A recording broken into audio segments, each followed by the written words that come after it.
Friends, भाई बहन, mummy blogs में सभी का स्वागत करती हूँ। उम्मीद करती हूँ सब अच्छे हेल्थ में होंगे और परिवार का ख्याल भी रखते होंगे। तो मुझे तो कुछ भी समझ में नहीं आता है।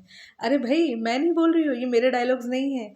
ये समर की मम्मी, जो मौसी मम्मी कब कौन क्या बन जाता है, एनीवेज उनकी मतलब ज़मींदारनी का ये डायलॉग है कि मुझे कुछ समझ में नहीं आता है। अरे भाई, उनको जब कुछ समझ में नहीं आता है तो मैं समर की मौसी या मम्मी जो भी है पालने वाली से मैं एक ही चीज़ बोलूँगी कि आप गांव में जाके क्यों नहीं बैठती हैं आराम से। आप बेकार का यहाँ पे आ जाती हैं। आपको जब कुछ समझ में आता ही नहीं है, आपके पीठ पीछे क्या क्या नहीं हो जाता है, तो फिर आपका यहाँ आना तो व्यर्थ है ना। और दूसरी बात है कि आप यहाँ पे जो गुनगुन का सपोर्ट ले रही हैं कि कोर्ट भी देखेगा कि गुनगुन प्रेग्नेंट है, वो भी समर के बच्चे का, तो कोर्ट ये देखेगा कि गुनगुन एक्चुअल वाइफ किसकी है। जब कोर्ट देखेगा ना कि गुनगुन ध्रुव की वाइफ है और यहाँ पे समर से प्रेग्नेंट हुई है, तो यहाँ पे गुनगुन को ही दो डंडे मारेगा। उसको बोलेगा कि तुम्हारा हस्बैंड कोई और है, तुम इससे कैसे प्रेग्नेंट हो गए, अब तुम इंसाफ मांग रही हो कि उसके साथ रहना है और उससे तुम्हारा डिवोर्स हुआ नहीं है, वो डिवोर्स देगा तब तो तुम रहोगी। और यहाँ पे आपको शर्म नहीं आया आंटी जी? आप यहाँ पे खड़े खड़े सुन रही हो कि आपका बेटा गुनगुन से मंदिर में शादी कर लिया है। आप तो थोड़ी भी शॉक्ड नहीं हुई कि आपका बेटा फिर से गलती कर लिया?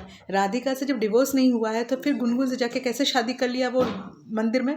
आपको ये सब सुन के आपको शौक नहीं लगा?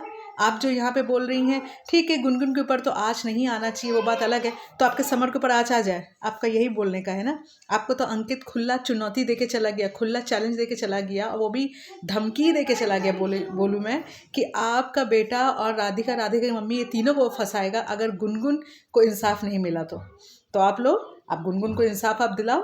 आप गुनगुन को आप बैठो, गुनगुन के जो नकली बच्चा जो आएगा वो नकली बच्चे के संग आप लो, आप पिचकारो, जो करना है करो। क्योंकि आप तो ऐसे भी राधिका के सपोर्ट में तो हो नहीं। आप राधिका के सपोर्ट में तब थे जब राधिका को आपको समर से शादी करवानी थी। अभी तो काम सब निकल गया है, अभी आपको गुनगुन का सपोर्ट नज़र आ रहा है, क्योंकि गुनगुन पता नहीं गुनगुन के अंदर क्या है। आपके लगते हैं फिर से धक्के खाने के, बैग पैक करने के दिन वापस आ रहे हैं, इसे आपको गुनगुन का ज़्यादा वो लग रहा है। और यहाँ अंकित तो बिन पैदे का लौटा है। वो कब किसके पक्ष में रहता है कोई नहीं बता सकता। कभी अपनी बहन को मारने चलता है, बहन के बच्चे को मारने चलता है, और कभी तो समर को केस वो करने चलता है। अरे भाई, एक बार भी आप लोगों ने बोला, अंकित तो गुनगुन, तुम लोगों ने तो अभी ये कहा कि राधिका की मम्मी के ऊपर केस करोगे। एक बार तो ये तुम लोगों ने नहीं कहा कि तुम लोग समर के नाम में कल केस वो करवाए हो, लिखवाए हो। तो ये सब तो तुमने नहीं कहा। ये सब भी तो कहना चाहिए समर की मम्मी को, तभी तो समर की मम्मी को पता चलेगा कि क्या है क्या नहीं है। आधी अधूरी बात हमेशा क्यों बताते हो? और ये गुनगुन मैडम जब देखो पेट ऐसे पकड़ के बैठी रहती है, ऐसा लगता है बच्चा अभी गिरने वाला है पेट के अंदर से। हम तो जीन्स नहीं पहने ना प्रेगनेंसी में, हम तो कभी जीन्स पहनते ही नहीं थे।